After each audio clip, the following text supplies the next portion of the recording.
हमारे लिए ये अत्यंत गौरव की बात है कि हमारे बीच जम्मू कश्मीर के माननीय उपराज्यपाल श्री मनोज सिन्हा जी उपस्थित हैं। महामहिम का प्रेरणादायक नेतृत्व, उनकी विचारशील दृष्टि और जन सेवा के प्रति उनकी प्रतिबद्धता हमेशा नई दिशा और ऊर्जा प्रदान करती है। मैं माननीय उपराज्यपाल महोदय से विनम्र अनुरोध करती हूँ कि कृपया अपने प्रेरणादायक विचारों से हम सभी को संबोधित करें।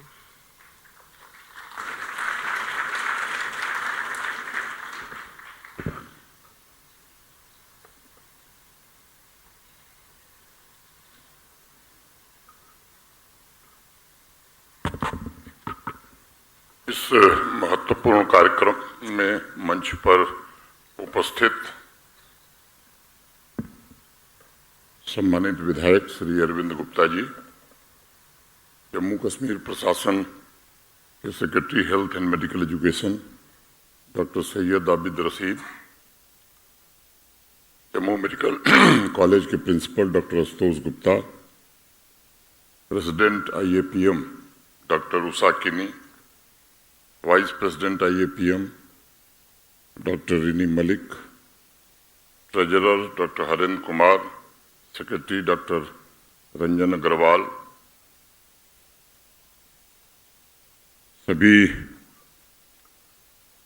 डेलीगेट्स, जम्मू कश्मीर प्रशासन के वरिष्ठ अधिकारीगण, देवियों, सज्जनों और मित्रों, जम्मू मेडिकल कॉलेज के बारे में मेरे पूर्व जम्मू कश्मीर प्रशासन के हेल्थ सेक्रेटरी ने आपको विस्तार से बताया है। जब डॉक्टर आशुतोष गुप्ता ने मुझे आमंत्रित किया तो मैं समझ नहीं पा रहा था कि मैं इस समारोह में आके करूंगा क्या। मैं सोच रहा था, फिर थोड़ा कागज पत्थर पलटा मैंने, पहुंच रहे हैं तो कुछ कहना ही है, तो इसीलिए मैं उपस्थित हूं कुछ कहने के लिए। और एक सामान्य नागरिक के नाते मुझे लगता है कि पेशेंट की डायग्नोसिस और ट्रीटमेंट में सबसे महत्वपूर्ण भूमिका निभाने वाले आप सब लोग हैं। और इस वार्षिक कॉन्फ्रेंस में देश भर के जाने माने पैथोलॉजिस्ट, मेडिकल कम्युनिटी के बड़े दिग्गज लोग आए हैं। उन सबका मैं जम्मू कश्मीर में अपनी ओर से हृदय से स्वागत करता हूं। पेशेंट केयर में हो रहे एडवांसमेंट और उसके टूल्स को सभी पैथोलॉजिस्ट तक पहुंचाने तथा उन एडवांसमेंट पर विस्तार पूर्वक चर्चा करके एक्यूरेसी सुनिश्चित करने और डायग्नोसिस तथा ट्रीटमेंट के बीच लगने वाले समय को कैसे कम किया जा सकता है, मुझे लगता है कि इस कॉन्फ्रेंस में जो प्रयास होगा निश्चित रूप से वो देश भर के मरीजों को मदद करेगा। और इसके लिए जम्मू मेडिकल कॉलेज के प्रिंसिपल डॉक्टर आशुतोष गुप्ता, इसके ऑर्गेनाइजर और सभी साथियों को मैं बहुत बधाई देना चाहता हूं। कई कार्यक्रमों को नज़दीक से नहीं तो अखबार के माध्यम से मैंने देखा है जो मेडिकल से रिलेटेड रहे हैं जम्मू कश्मीर में, और मुझे ये कार्यक्रम बहुत ही महत्वपूर्ण व्यक्तिगत रूप से लग रहा है। मुझे उम्मीद है कि इसे इस प्रकार डिजाइन किया गया होगा जिससे पैथोलॉजी फील्ड से जुड़े सभी हेल्थ प्रोफेशनल्स अपने स्किल्स को और बेहतर कर सकें, टेक्निकल एडवांसमेंट को डायग्नोसिस के साथ इंटीग्रेट कर सकें। और अभी जैसा मेरे पूर्व बताया टेक्नोलॉजी की बात, आर्टिफिशियल इंटेलिजेंस जैसी कटिंग एज टेक्नोलॉजी तथा डेटा एनालिसिस से साइंस और मेडिसिन के बीच एक सशक्त ब्रिज बनाने में सभी पैथोलॉजिस्ट देश भर के सक्षम हो सकें। निजी तौर पर मैं इसे जीवन का अत्यंत संवेदनशील ब्रिज भी कह सकता हूं, क्योंकि यही ब्रिज सुनिश्चित करेगा कि पैथोलॉजिस्ट डॉक्टर्स को रोगों के कारण, उस रोग की प्रकृति को समझने में कैसे मदद कर सकते हैं ताकि कम समय में मरीजों का सही इलाज हो सके। इस ब्रिज में पैथोलॉजिस्ट की भूमिका और जिम्मेदारी इसलिए भी बड़ी हो जाती है क्योंकि आपकी एक एक जानकारी न सिर्फ सबसे प्रभावी उपचार सुनिश्चित करेगी, बल्कि उस जानकारी के आधार पर डॉक्टर्स पेशेंट के शरीर की प्रकृति को बेहतर तरीके से समझ सकेंगे और भविष्य में उन्हें रोकने के लिए प्रिवेंटिव स्ट्रेटजी भी तैयार कर पाएंगे। इसलिए मैं समझता हूं कि ग्लोबली आज इस बात की विशेष आवश्यकता है कि इस फील्ड में निरंतर रिसर्च एंड डेवलपमेंट को और बढ़ावा दिया जाए। हाल के इतिहास में इसके ग्रोथ को अगर समझें हम तो नए फ्रंटियर कैसे तय किए जा सकते हैं, ये इस कॉन्फ्रेंस का एक महत्वपूर्ण विचार हो सकता है। इस वार्षिक कॉन्फ्रेंस में एक अन्य महत्वपूर्ण पहलू की ओर मैं आपका ध्यान आकृष्ट करना चाहूँगा। ग्लोबल पैथोलॉजिस्ट वर्कफोर्स पर सबसे पहले व्यापक और विस्तृत अध्ययन 2023 में हुआ था और उस रिपोर्ट में वर्कफोर्स के स्किल, टेक्नोलॉजी और पैथोलॉजिस्ट की उपलब्धता का काफ़ी विस्तृत वर्णन किया गया है। उस रिपोर्ट को मैं देख रहा था, उसमें कहा गया है कि सबसे स्किल्ड और ट्रेंड पैथोलॉजिस्ट हमारे ही देश भारत में हैं और विश्व के अनेक देशों में प्रति 10 लाख जनसंख्या पर जहां पैथोलॉजिस्ट की एवरेज संख्या 14 है, वहीं हमारे देश इंडिया में पैथोलॉजिस्ट की औसत संख्या 60 से भी ज़्यादा है। ये निश्चित रूप से हम सबको गौरवान्वित करती है ये बात। बहरहाल उस रिपोर्ट में सबसे महत्वपूर्ण बात जो मुझे समझ में आई कि निकट भविष्य में नई टेक्नोलॉजी का समावेशन कर तथा लैब में रिसर्च के नए आयाम तय कर प्रोफेशनल्स की संख्या में हमारा देश दुनिया के सभी देशों को पीछे छोड़ देगा। मुझे स्मरण है उसके पश्चात पिछले वर्ष अक्टूबर में किसी प्रमुख अखबार में एक खबर छपी थी, आप में से अनेक लोगों ने उस खबर को देखा होगा, जहां हमारे देश में महत्वपूर्ण मेडिकल टेस्ट की कीमत $50 है, वहीं अमेरिका में उस टेस्ट की कीमत $10,000 है। उस खबर के पश्चात दुनिया के अनेक अन्य अखबारों और विशेष रूप से सोशल मीडिया में इसकी चर्चा बहुत हुई।